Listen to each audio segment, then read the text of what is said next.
Durante 50 años construí un imperio, una familia, una vida, y en un instante todo se reveló como una mentira. Me humillaron, me dieron por vencida, creyeron que una firma en un papel podría borrarme, pero no sabían que el dolor a veces no te destruye, te convierte en un arma. Esta es la historia de cómo usé su traición como el cimiento de mi nuevo comienzo y de cómo un simple sobre cambió el destino de todos. Quédate hasta el final, porque la justicia puede tener el sabor más dulce e inesperado. La oficina era un monumento al poder y la frialdad.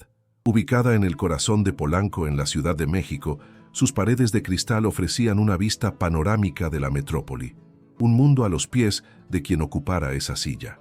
Sin embargo, dentro, el aire era denso, cargado de una tensión tan palpable como el mármol bajo los pies. La mesa de caoba pulida, larga y ancha como un abismo, separaba a los bandos. De un lado, Alejandro Morales, un hombre de 60 años cuyo traje de diseñador no lograba ocultar la flacidez de su carácter, y a su lado Sofía, la joven esposa de su hijo, cuya belleza era tan evidente como la ambición depredadora en sus ojos. Del otro lado, sola, se sentaba Isabela Morales, de 55 años. La calma en su postura era un fuerte en medio de una guerra silenciosa, un contraste brutal con la arrogancia triunfal de la pareja frente a ella. El día gris y plomizo de la ciudad parecía filtrarse a través de los ventanales, tiñendo la escena con una pátina de melancolía y confrontación inevitable. Isabela llevaba un traje sastre de color marfil, una pieza de alta costura cuyo valor susurraba, no gritaba. Su cabello, recogido en un peinado impecable, enmarcaba un rostro donde la procesión del dolor no había logrado apagar la inteligencia de su mirada. Cada detalle en ella, desde sus discretas joyas de perlas hasta la forma en que sus manos descansaban tranquilamente sobre su regazo, era un estudio de control y dignidad. Observaba a su esposo y a su nuera, no como una mujer traicionada, sino como una estratega evaluando a sus oponentes. Veía en Alejandro la debilidad del hombre que busca en la juventud un último y patético intento de afirmar su virilidad, y en Sofía, la cruda impaciencia de la usurpadora que ya se siente dueña del trono.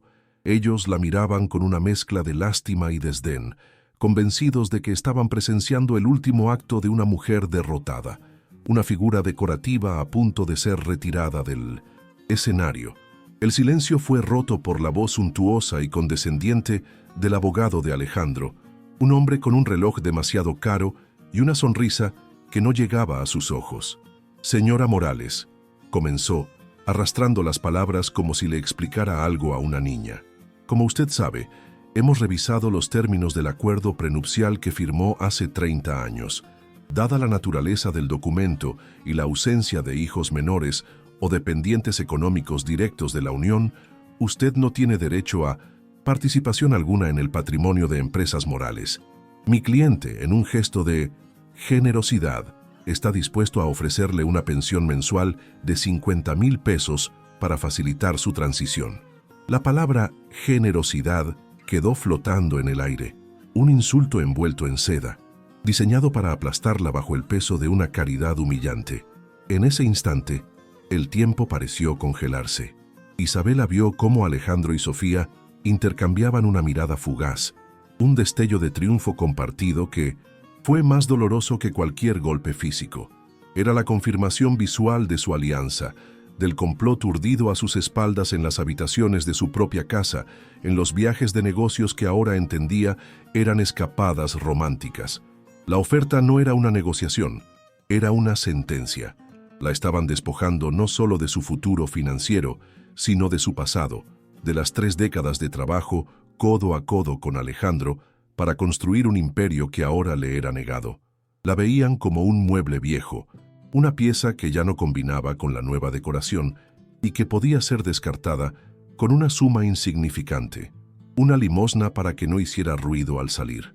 Era la humillación final, el punto exacto de quiebre que ella había estado esperando con una paciencia gélida. Si esta historia ya te está atrapando, suscríbete al canal para no perderte ningún detalle y comenta desde qué ciudad o país nos estás viendo.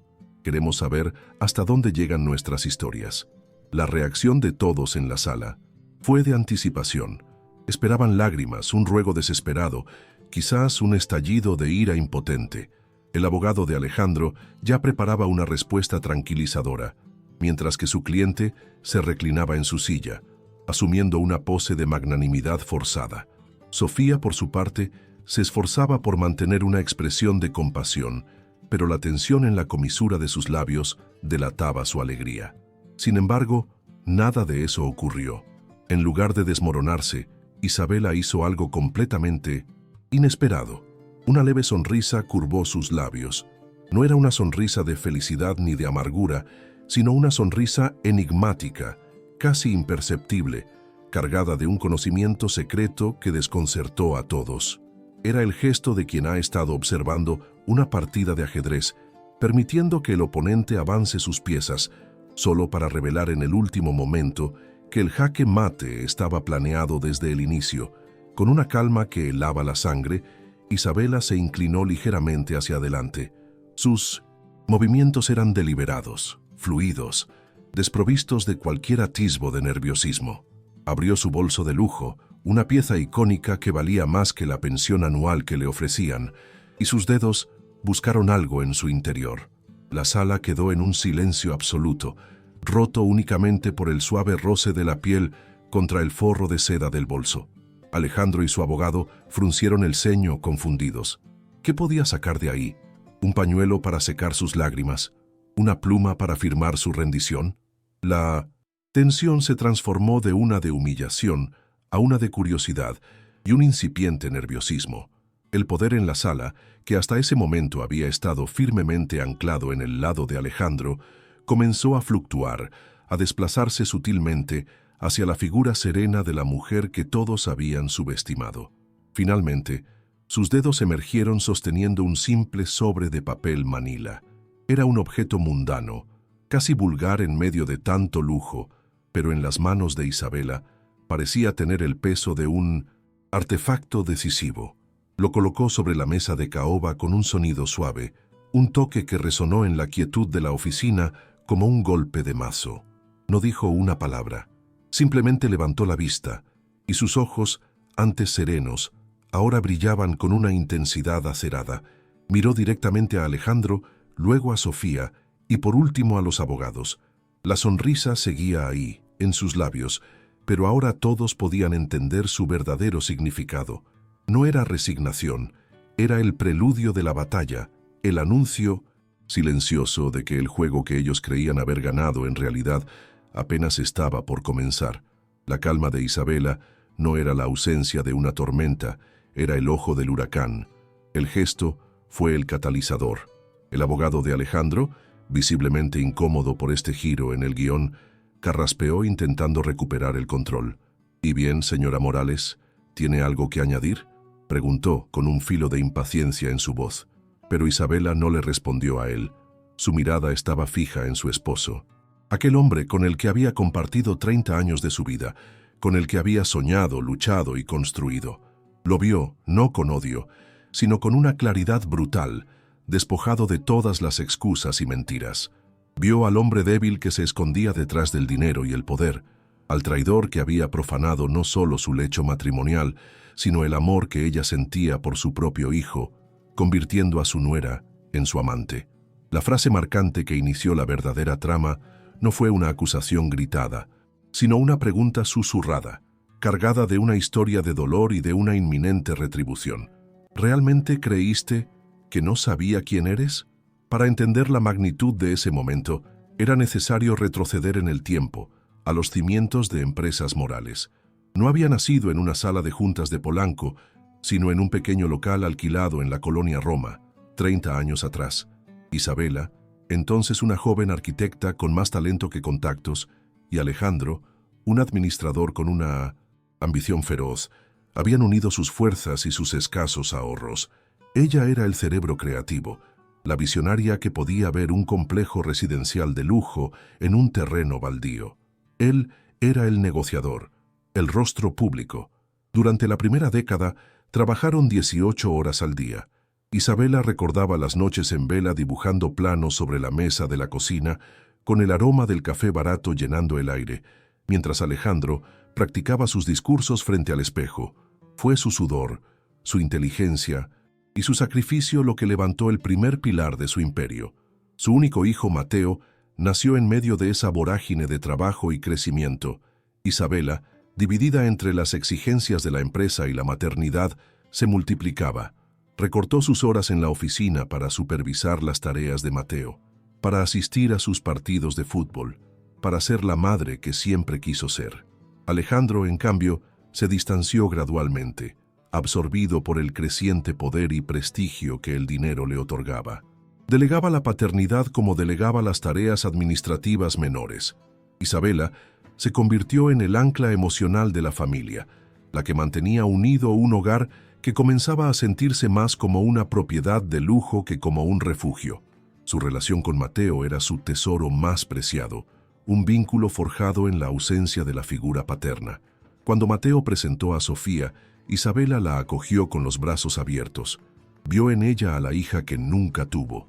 Era una joven encantadora, de origen modesto, que parecía genuinamente enamorada de su hijo. Isabela la guió, le enseñó los códigos del mundo en el que ahora se movía, le abrió las puertas de su círculo social y de su corazón, le regaló joyas de la familia, la llevó de compras a París, compartió con ella sus confidencias. Sofía era una alumna aplicada, absorbía cada lección, cada gesto. Isabela, en su soledad emocional, confundió esa capacidad de adaptación con afecto genuino. No vio la calculadora detrás de la sonrisa, la ambición que medía cada favor recibido, la envidia que crecía en la sombra de su generosidad. Amaba a Sofía como a una hija, una traición que dolería casi tanto como la de su propio esposo.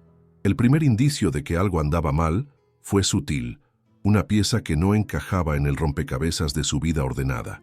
Un cargo en la tarjeta de crédito de Alejandro de una joyería de lujo por un collar que ella nunca recibió. Cuando le preguntó, él lo atribuyó a un regalo corporativo para la esposa de un socio. Isabela quiso creerle, pero la duda, una vez plantada, es una maleza persistente. Comenzó a notar las llamadas que Alejandro cortaba cuando ella entraba en la habitación, las reuniones de última hora, que coincidían sospechosamente con las tardes de spa de Sofía. Su hijo, Mateo, siempre estaba convenientemente ausente en esos momentos, enviado por su propio padre a viajes de negocios, a filiales lejanas, para supervisar proyectos que no requerían su presencia. La verdad se le reveló de la forma más brutal y tecnológica posible. Una noche, incapaz de dormir, atormentada por la ansiedad, decidió revisar las grabaciones de las cámaras de seguridad de la casa de playa en Acapulco. Se suponía que la casa estaba vacía. Alejandro estaba en un congreso en Monterrey y Sofía visitando a su familia en Guadalajara. Con el corazón martilleándole en el pecho, Isabela accedió al sistema. La imagen que apareció en la pantalla de su tablet la dejó sin aliento. Ahí estaban ellos, Alejandro y Sofía, en la terraza que ella misma había diseñado. No había duda. Se besaban con una familiaridad y una pasión que le revolvió el estómago. Vio cómo la mano de su esposo, la misma que ella había sostenido en el altar, acariciaba el rostro de la mujer que su hijo llamaba esposa. El dolor fue una ola negra que la sumergió por completo. Fue un ahogamiento físico, una opresión en el pecho que le impedía respirar. Se encerró en su estudio durante 2 días, sin comer, sin hablar con nadie. Lloró hasta que le secaron las lágrimas. Un llanto silencioso por la familia destrozada, por el amor traicionado, por la humillación de haber sido tan ciega. El rostro de su hijo, Mateo, se superponía a las imágenes de la traición, multiplicando su agonía. ¿Cómo podría decirle? ¿Cómo podría destruir su mundo de la misma forma en que habían destruido el suyo? La traición no era solo de su esposo, era una conspiración familiar que la dejaba completamente aislada, una reina destronada en su propio castillo. Pero, al tercer día, el dolor comenzó a mutar. La pena se solidificó, convirtiéndose en una rabia fría y cristalina. Isabela se miró al espejo y no vio a una víctima. Vio a la arquitecta, a la estratega, a la mujer que había levantado un imperio desde cero. Se dio cuenta de que el duelo podía esperar. Ahora era tiempo de planificar, Sabía que Alejandro, con su arrogancia, la subestimaría. Contaría con su discreción, con su miedo al escándalo social, con el acuerdo prenupcial que él mismo había redactado para protegerse. Se secó las lágrimas y una determinación de acero se apoderó de ella. No iba a aceptar una derrota silenciosa. Iba a reclamar lo que era suyo, no por venganza, sino por justicia. La arquitecta de empresas morales ahora se disponía a diseñar la demolición controlada de la vida de su esposo. Su primer paso fue contactar en secreto a un equipo de abogados, no a los que solía frecuentar en su círculo social, sino a un bufete más discreto y agresivo, conocido por su tenacidad en litigios corporativos. Les presentó su caso, pero no como una esposa despechada, sino como una socia mayoritaria a punto de ser víctima de un fraude. Les pidió que investigaran cada transacción, cada contrato, cada movimiento financiero de Alejandro en los últimos 5 años. Mientras tanto, ella comenzó a actuar. Durante las siguientes semanas, se convirtió en la mejor actriz de su propia vida. Mantuvo la fachada de la esposa ignorante, sonriendo en las cenas, preguntando por los viajes de Sofía, soportando la presencia de Alejandro a su lado en la cama cada noche, sintiendo la repulsión como un veneno lento. Fue durante esas noches de insomnio que recordó la cláusula. Sucedió 20 años atrás, durante una crisis matrimonial anterior, una infidelidad menor que habían logrado superar. En aquel entonces, como condición para continuar, Isabela había insistido en modificar el contrato social de la empresa. Su abogado de la época se lo desaconsejó, pero ella fue inflexible.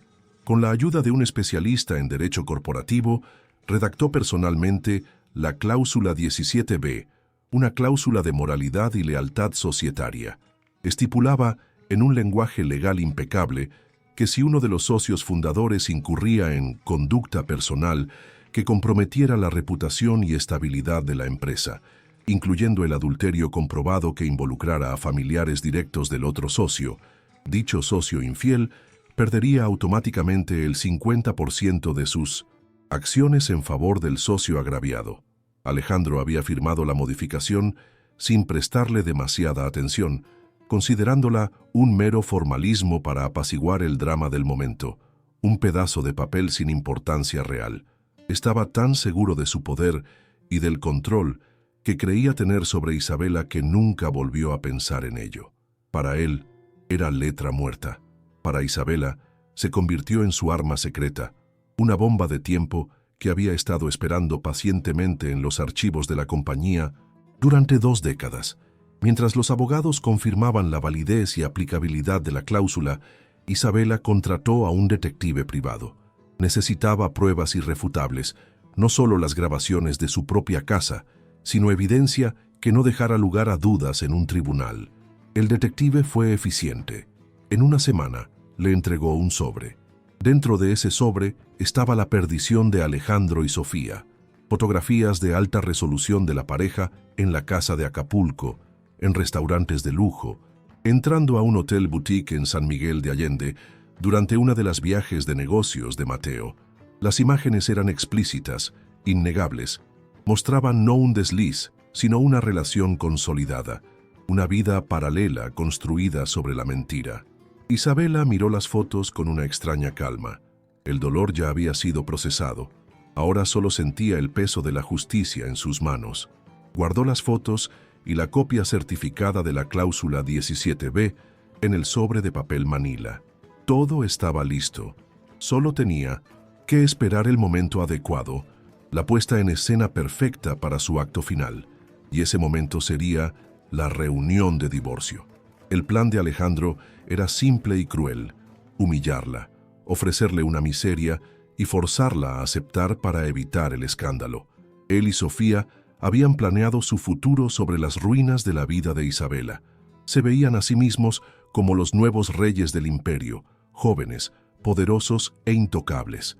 Sofía ya había empezado a hablar con decoradores para remodelar la casa principal, la casa que Isabela había diseñado y amado. La arrogancia de ambos era su mayor vulnerabilidad. Creían que el dinero y un contrato prenupcial obsoleto eran una fortaleza inexpugnable. No contaban con la memoria de Isabela, con su inteligencia estratégica, ni con el hecho de que ella siempre había estado 2 pasos por delante. La trampa no era para ella, la trampa la había tendido ella, y ellos caminaban directamente hacia ella con una sonrisa en los labios. Isabela sentía el miedo, por supuesto. No, era una máquina. En las horas previas a la reunión, el terror a que algo saliera mal, a que hubiera un tecnicismo legal que no había previsto, la asaltaba. Era el miedo a la confrontación final, a ver el rostro de Alejandro cuando la verdad explotara. Pero su determinación era más fuerte. Este acto no era solo para recuperar su patrimonio, era para recuperar su dignidad. Era un mensaje para todas las mujeres que habían sido dadas por sentadas, subestimadas y descartadas. Era la reivindicación de su propia historia, de cada noche sin dormir, de cada sacrificio hecho en nombre de una familia que la había traicionado de la manera más profunda.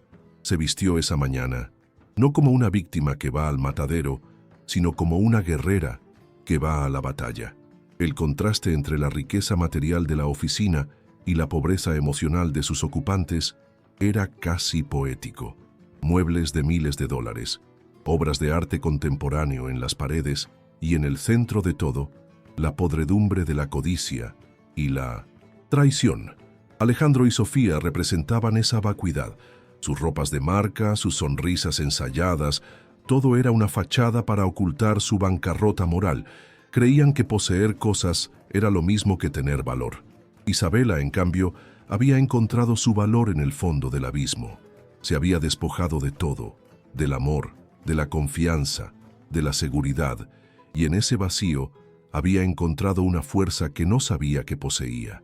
Una fuerza que no dependía de una cuenta bancaria, sino de su propio carácter, inquebrantable. Los días de sufrimiento solitario habían forjado en Isabela una nueva perspectiva. El llanto en la oscuridad de su estudio, el nudo en la garganta al tener que sonreírle a Sofía, el sabor amargo de la comida compartida con su esposo, sabiendo de su engaño. Cada uno de esos momentos de dolor se había convertido en un ladrillo en la construcción de su resolución. No era una venganza impulsiva, nacida del odio del momento. Era una estrategia metódicamente elaborada, alimentada por una pena profunda y un inquebrantable sentido de la justicia. Ella no solo quería exponerlos, quería demostrarles y demostrarse a sí misma que el imperio que ellos ansiaban arrebatarle llevaba su firma no solo en los planos, sino en su misma estructura legal y moral. La base del edificio era suya y estaba a punto de provocar un terremoto. El vínculo emocional, que una vez la unió a Alejandro y Sofía, ahora se había transformado en un catalizador para su acción. El amor que sentía por su nuera hacía la traición más hiriente, pero también le daba la claridad para ver la profundidad de su engaño. El respeto y la historia compartida con su esposo hacían que su caída fuera una tragedia personal, pero también subrayaban la necesidad de un ajuste de cuentas. No podía permitir que reescribieran la historia, que la borraran de la ecuación. Su lucha era por la verdad de su propia vida. El obstáculo externo, la burocracia legal y la arrogancia de su esposo, era formidable.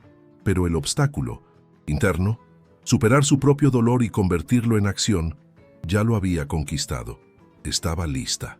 Mientras el abogado de Alejandro hablaba, Isabela repasó mentalmente el plan una última vez.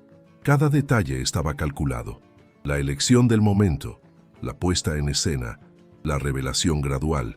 No se trataba de un arrebato emocional, sino de una ejecución precisa. Ella controlaba la narrativa ahora. Les había permitido creer que tenían todo el poder, que dictaban los términos de su rendición. Esa percepción era la clave de su estrategia. La sorpresa, el shock, la inversión total de roles. Estaba a punto de enseñarles una lección sobre el poder verdadero, uno que no se compra ni se hereda, sino que se forja en el fuego de la adversidad. La tensión en la sala aumentaba con cada segundo de su silencio. La confusión en los rostros de Alejandro y Sofía era deliciosa. Ya no parecían tan confiados. El guión se había desviado de su curso y no sabían cómo reaccionar. La sonrisa de Isabela, antes enigmática, ahora parecía casi depredadora. Era la calma de un cazador que ha esperado pacientemente a que su presa caiga en la trampa. El sobrepardo sobre la mesa de caoba era el centro de todas las miradas, un objeto inofensivo que contenía la dinamita que haría estallar sus vidas. Isabela disfrutó ese breve momento de incertidumbre, el último instante de paz antes de la tormenta que estaba a punto de desatar. El desarrollo de su plan había sido un viaje solitario y oscuro. Había tenido que navegar por la burocracia legal, lidiando con abogados que inicialmente la veían como otra esposa rica, buscando una tajada más grande del pastel.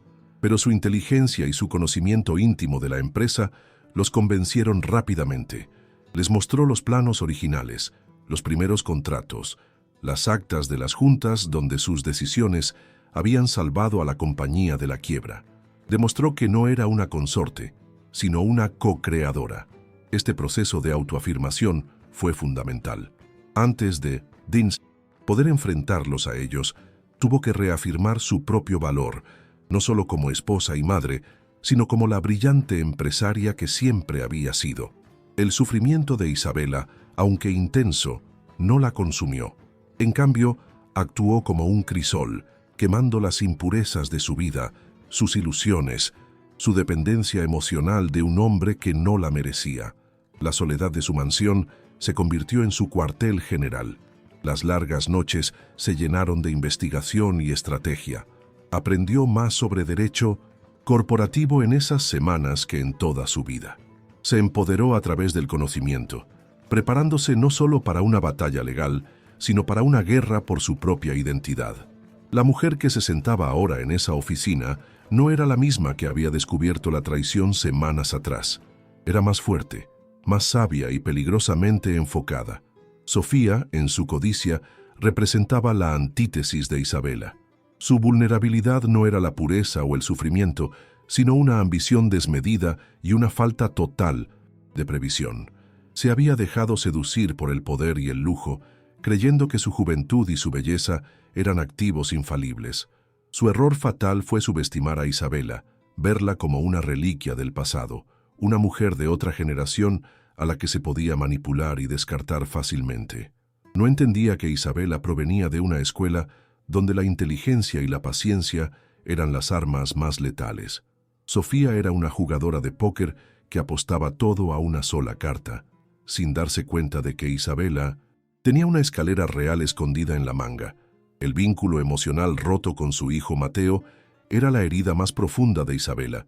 El plan que estaba a punto de ejecutar inevitablemente lo lastimaría. Esta era su mayor duda, su conflicto más doloroso. Sabía que al exponer a su padre y a su esposa haría implosionar el mundo de su hijo. Sin embargo, también entendía que permitir que siguieran engañándolo era una crueldad aún mayor. Su acción, aunque destructiva en el corto plazo, era también un acto de amor maternal. Era un intento de liberarlo de una mentira, de mostrarle la verdad por dolorosa que fuera, para que pudiera, con el tiempo, construir su vida sobre cimientos reales y no sobre un engaño. La tensión alcanzó su punto álgido. Isabela rompió el silencio. No levantó la voz. Su tono era conversacional, casi casual, lo que lo hacía aún más escalofriante. Antes de que continuemos con su generosa oferta, dijo, mirando al abogado de Alejandro, creo que deberían examinar el contenido de este sobre. Podría aclarar algunos puntos y quizás agilizar las negociaciones. Con un movimiento elegante de su mano, deslizó el sobre por la superficie pulida de la mesa. Se detuvo justo frente al abogado, que lo miró como si fuera una serpiente. El gesto era una invitación y una orden. El juego había comenzado oficialmente. La atmósfera en la oficina de Polanco había cambiado irrevocablemente. La arrogancia se había evaporado, reemplazada por una aprensión palpable. Alejandro miraba el sobre, luego a Isabela, y una sombra de duda, la primera en mucho tiempo, cruzó su rostro. Sofía se mordía el labio, su máscara de compostura comenzando a resquebrajarse. Habían entrado a esa reunión sintiéndose los dueños del mundo, seguros de su victoria, listos para repartirse el botín. Ahora eran prisioneros de la curiosidad y el miedo, obligados a jugar una mano que no sabían que estaba en la baraja. Isabela se reclinó en su silla, observándolos. La arquitecta había colocado la piedra angular de su nuevo diseño, y el viejo edificio estaba a punto de derrumbarse. El abogado de Alejandro, con un aire de superioridad forzada, tomó el sobre. Lo abrió con un movimiento brusco, casi con desdén, como si estuviera lidiando con las divagaciones de una mujer histérica. Su intención era echar un vistazo rápido, descartar el contenido y volver a la oferta original. Sin embargo, en cuanto sus ojos se posaron en la primera fotografía, sus manos se detuvieron. Su rostro, antes una máscara de confianza profesional, palideció visiblemente. Sacó el resto de las fotos una tras otra. Eran nítidas, inequívocas. Alejandro y Sofía en la playa, Alejandro y Sofía cenando a la luz de las velas, Alejandro y Sofía entrando juntos a una habitación de hotel. El silencio en la sala se volvió pesado, opresivo. Alejandro se inclinó hacia adelante, su rostro contorsionado por una mezcla de ira y pánico. «Eso es una invasión de la privacidad. Es ilegal», gritó, pero su voz sonaba hueca, desesperada. Sofía soltó un jadeo ahogado, llevándose una mano a la boca. El color huyó de su rostro, dejándola con una palidez mortal. Miró las fotos, luego a Isabela, y en sus ojos ya no había ambición, solo terror puro. Pero las fotografías eran solo el aperitivo. Detrás de ellas, en el sobre, había un documento doblado. El abogado lo desdobló con manos temblorosas. Sus ojos recorrieron las primeras líneas y su mandíbula se tensó. Leyó más rápido, su respiración volviéndose audible en la quietud de la oficina. Era una copia certificada del contrato social de empresas morales, con la cláusula 17b resaltada en amarillo. El abogado levantó la vista, mirando a Alejandro no como un cliente, sino como un hombre condenado. «Alejandro», susurró, «tenemos un problema, un grave problema». La bomba había sido activada. Isabela se puso de pie, su movimiento lento y lleno de una autoridad recién reclamada. Se alisó el traje sastre color marfil, un gesto que parecía cerrar un capítulo y abrir otro. Caminó lentamente hasta el extremo de la mesa, posicionándose no como una suplicante, sino como la dueña de la sala. Miró a su esposo, cuyo rostro era un mapa de incredulidad y furia impotente. Miró a Sofía, que ahora sollozaba silenciosamente, su sueño de riqueza y poder desmoronándose ante sus ojos. Y finalmente miró a los abogados, ahora sumidos en un caos susurrante. El poder había cambiado de manos de una forma tan súbita y brutal que el aire mismo parecía vibrar con la conmoción.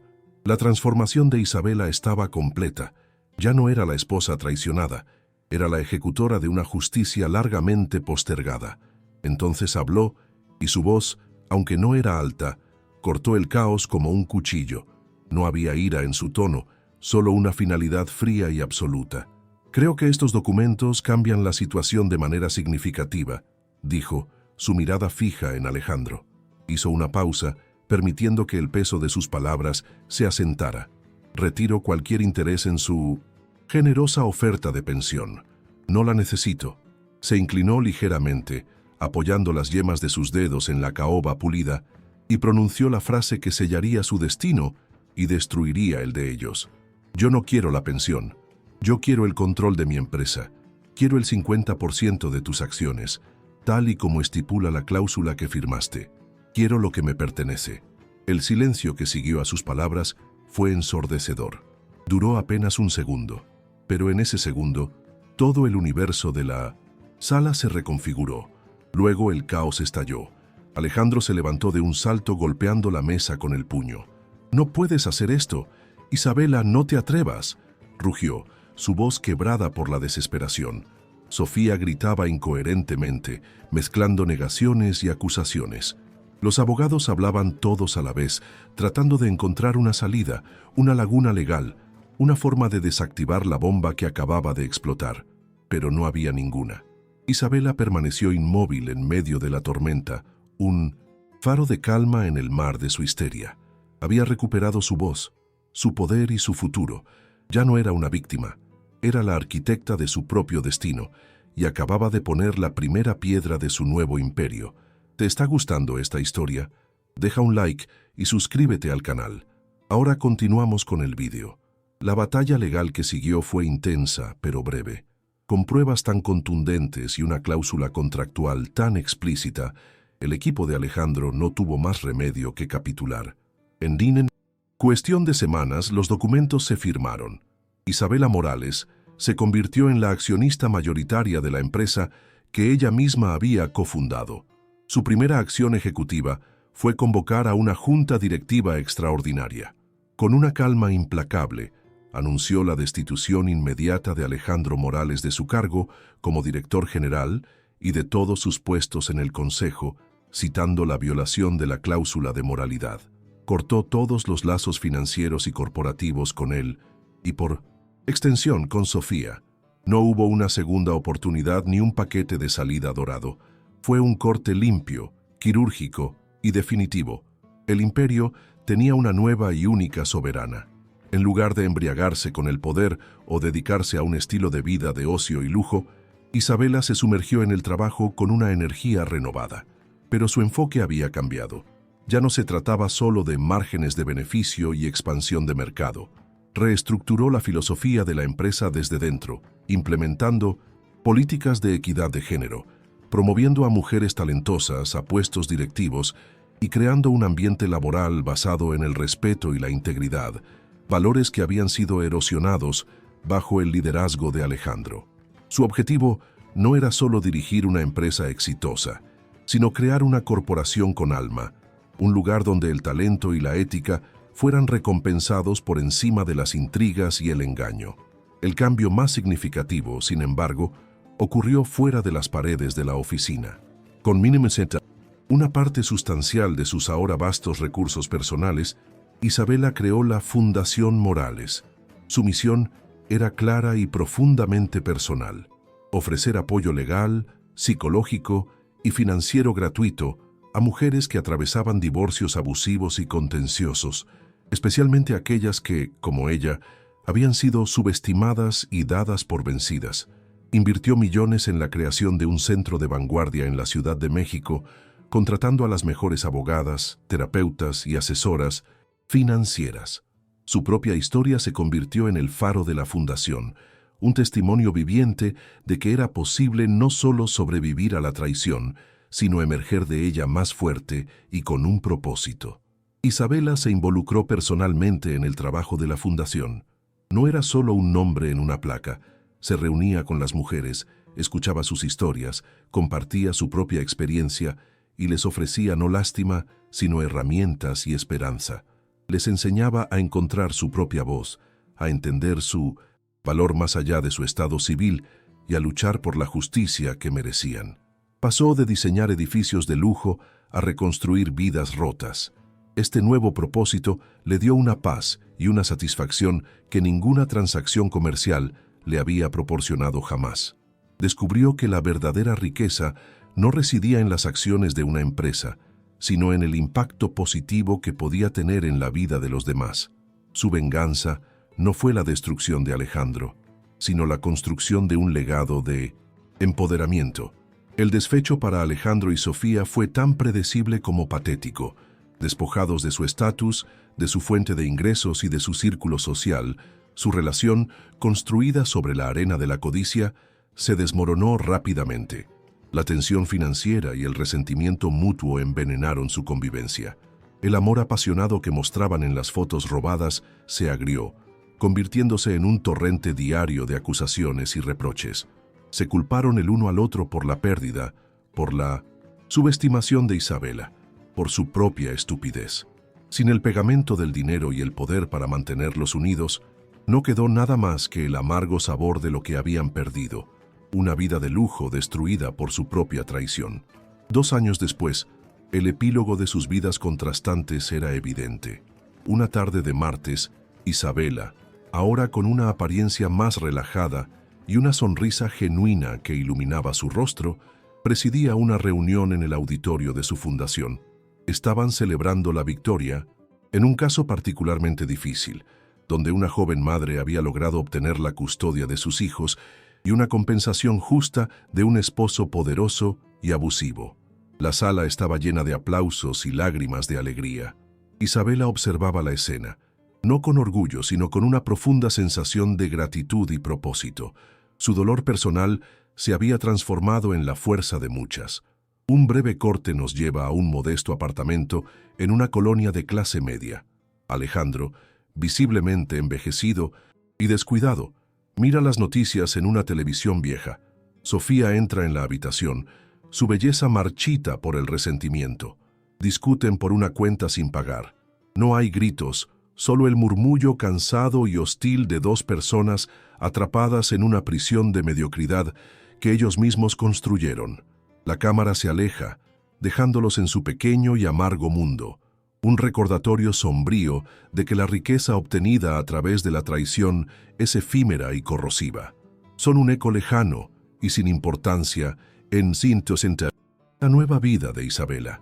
La escena final nos regresa a Polanco, al mismo edificio, a la misma oficina con la vista imponente. Pero ahora es el despacho de la presidenta de la Fundación Morales. Isabela había comprado todo el piso, transformando el frío espacio minimalista en un lugar cálido y acogedor, lleno de luz y plantas. Se acerca a la ventana, mirando la misma ciudad que una vez pareció juzgarla, pero ahora la ve con otros ojos, no como un campo de batalla, sino como un jardín donde había plantado nuevas semillas de esperanza. Un leve sonrisa, esta vez de paz y profunda satisfacción, se dibuja en su rostro.